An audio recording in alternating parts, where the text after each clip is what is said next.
Good evening. We can see something regarding the continuation of antenna. In the previous class, we have discussed, that is before lockdown, uh, we were discussing something regarding how to find the radiation resistance.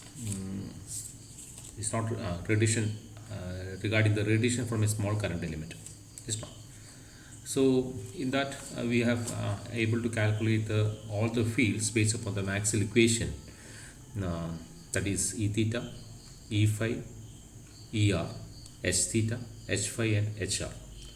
And in that case also, what all components are being present for a small current element, and based upon that we were able to calculate the we were able to define induction field as well as the radiation field, and we have find out the equation for the induction field also, which is nothing but Im dl sin theta by 4 pi into cos omega t1 by r square.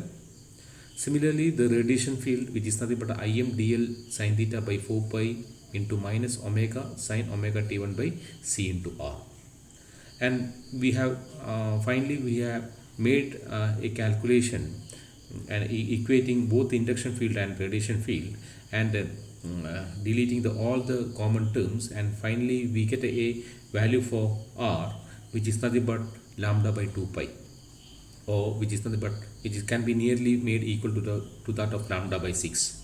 And there we can able to calculate the distance, that is nothing but the r from the center of the spherical coordinate to a particular point p r comma theta comma psi in the spherical coordinate system. We were able to calculate the radiation distance r, which is nothing but 0.159 lambda.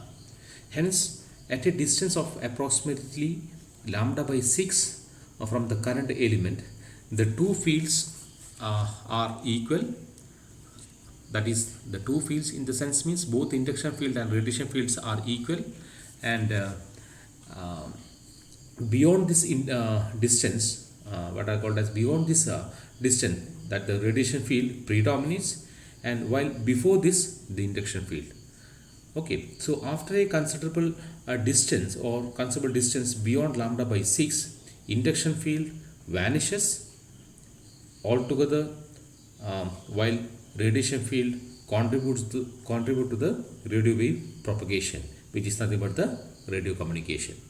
So here we till in this point we have stopped, and from this from the in the video lecture, in the coming session, we can able to calculate the radiation pattern of a small current element, or the elementary dipole antenna, and afterwards we can able to find out the radiation resistance of a short dipole antenna as well as half wave dipole antenna.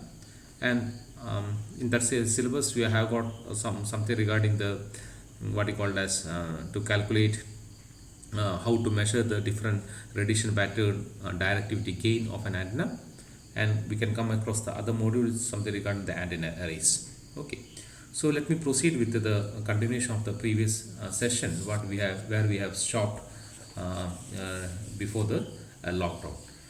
Okay, so what I will do is I will just write that things what we have already discussed. Okay, we'll see that one somewhere I have stopped.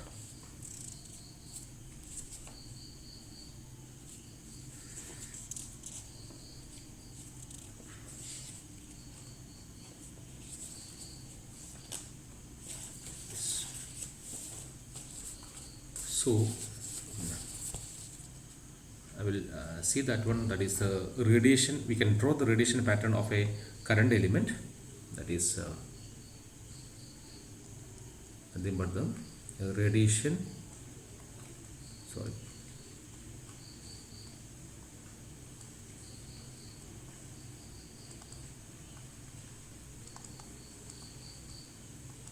radiation pattern of current element.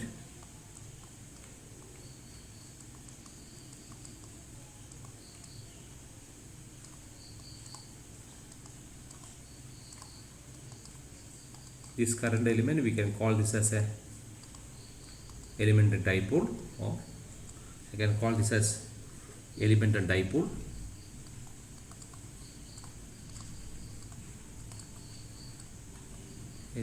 Elemental dipole antenna. Okay. Current elements is assumed to be a very small, very small. It can be called this as very small length, where the current is assumed to be constant throughout the length of the antenna. Okay. So in the previous case also, we have calculated the equation for E theta and H phi, and we have calculated the equation for the intrinsic impedance, that is nothing but the eta naught, which is nothing but 120 pi, or otherwise called as 377 ohm. So let me proceed with the 3 points in this case. The first point, the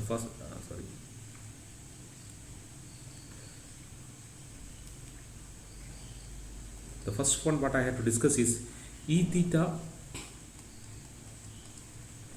and H phi are in time phase,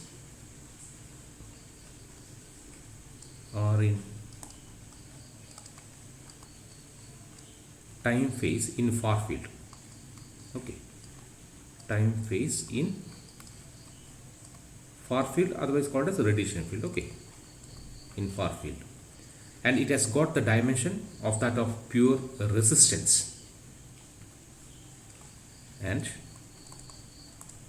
it has got the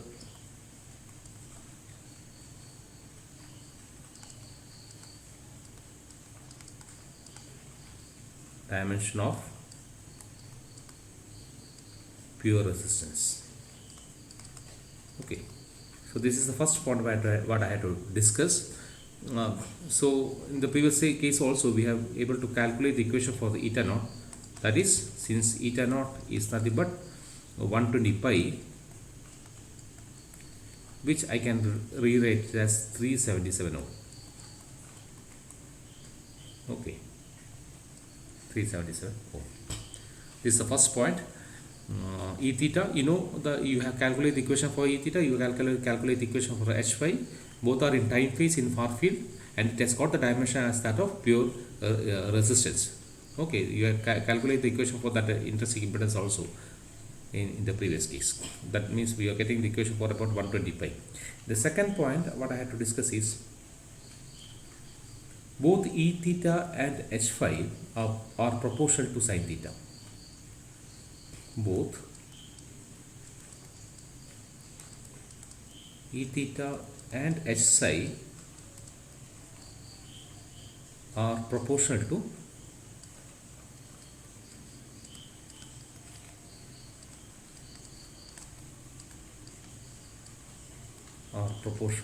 sin theta. Okay, that is, I can write it as E theta proportional to sin theta and H psi proportional to sin theta. Okay, and the third point what I have to discuss is the radiation pattern what we are drawing is independent of psi. Okay. The pattern or the radiation pattern is independent of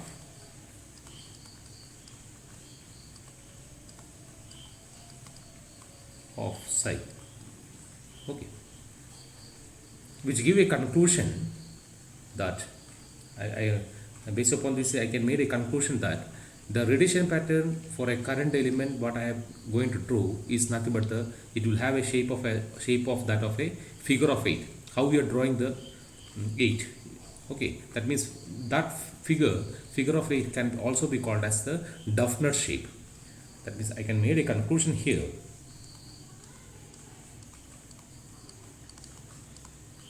that the space pattern, or I call it as the radiation pattern, because why I call it as a space pattern in the sense means the radiation that is being, or the fields that is being radiated from the antenna is being propagated in the space. So there will be a pattern will be created, that one. Okay, that radiation will create a pattern in the space. So that radiation pattern can also be called as a space pattern. Okay, so the space pattern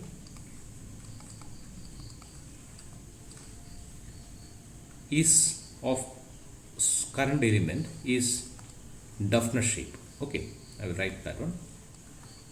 DUGH Dufnut, NUT shape. Okay, just underline that word, Dufner shape, or otherwise it is nothing but the figure of 8. Okay, or being a figure of 8, you can call this as a being a figure of 8, because you know how the 8 is be writing. Okay, figure of 8, just like this one. You can write the 8 like this, or you can write the 8 like this, in this manner. Sorry, in this manner also you can write 8. Okay, otherwise called as a figure of 8 or Dufnut shape.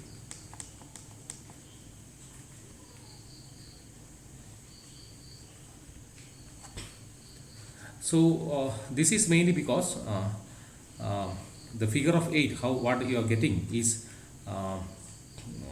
nothing but the Dufner shape, because the maximum value of sin theta is 1 at a 90 degree. Okay, and it will be minimum value of sin theta will be 0 at a 0 degree itself. So because of that only we are getting the shape of that of figure of 8. Okay, that also I will write here, because the reason for that one is because maximum value of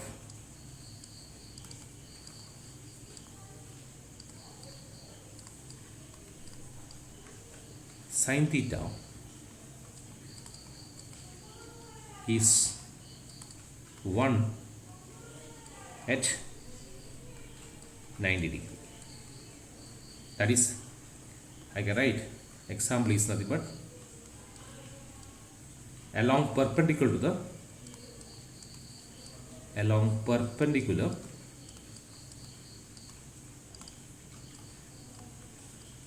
to the axis of elemental dipole. The axis of elemental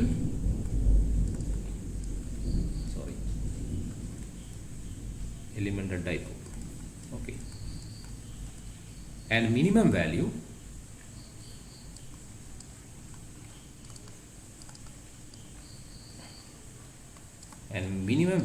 because sin 0, the minimum value of sin 0 is 0, and the minimum value is 0 along the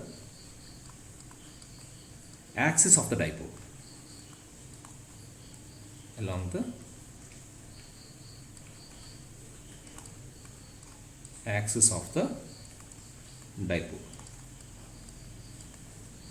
Okay, so this is the things that I make written, that is because the maximum value of sin theta is 1 at a 90 degree, and that will be perpendicular to the axis of elemental dipole, and minimum value is 0 because the minimum value of sin theta is 0 at a 0 degree, that is along the axis of the dipole. This thing what you have to keep in mind, that it is very important that how you are keeping the antenna, whether it is perpendicular or along the axis. Based upon that only you can able to draw the what you call as radiation pattern of a current element, which is nothing but in general we can call this as a figure of 8 pattern, or otherwise called as Dufnut shape. I will draw that one here.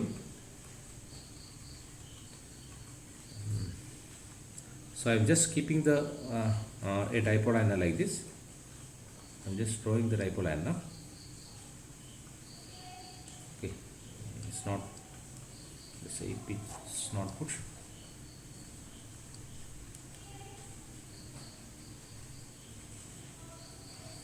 Okay,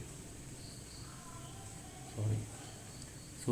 just assume that this is a dipole antenna, okay, along the axis. Keeping the dipole antenna like this. So the radiation pattern that you can obtain is nothing but in this method. Okay, this is figure of 8. Okay,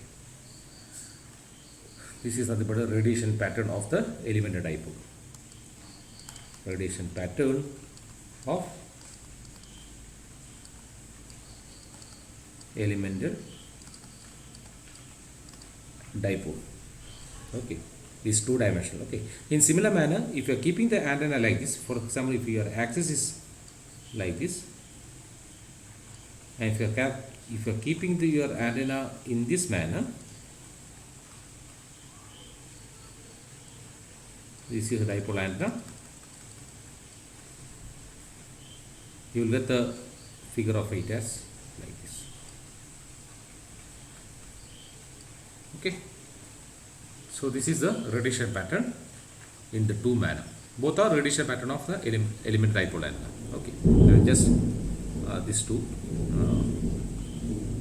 figure A and B. This is the figure A and figure B. Both are nothing but the radiation pattern of elemental dipole. Okay, this is something regarding the what you call as continuation of the previous one, previous session what we have discussed before lockdown. Okay, so once more I repeat, you got the equation for the E theta and H phi. Both are in time phase in far field, and it has got the dimension of pure resistance. Already you know that is eta naught is nothing but 120 pi, which is nothing but 377 ohm, and both eta naught and E theta and H phi are proportional to sin theta. That is E theta is proportional to sin theta, and H phi is proportional to sin theta, and it has got the maximum value of sin is nothing but 1. So that will be